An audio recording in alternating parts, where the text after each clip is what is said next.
Ayon sa PhilStar, Liza Soberano protektado na sa Hollywood. Ang young actress na si Liza Soberano ay sikat na nga ngayon sa Hollywood, hanggang ibang bansa hindi natutuldukan ang paghanga ng kanyang mga fans dahil sa aking nitong kagandahan at galing bilang isang actress. Naging bahagi si Liza Soberano ng Screen Actors Guild na isang labor union sa Amerika.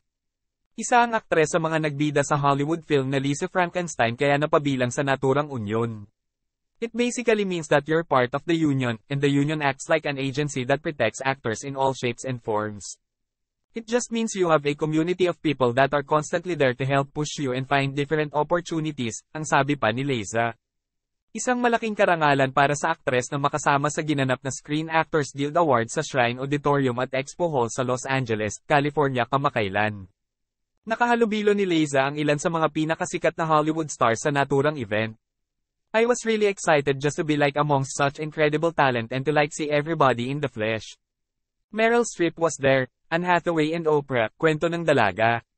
Samantala, nakagawa si Liza ng isang campaign ad kasama si Dolly De Leon. Ayon sa dalaga ay binigyan siya ng payo ng kapwa niya international actress. She reminded me to stay true to myself and always stand by my values. As long as I keep that with me, I will go a long way, ang huling sinabi ni Liza. Please don't forget to subscribe TNT Trends and to our channel, click the notification bell to notify you in our next video.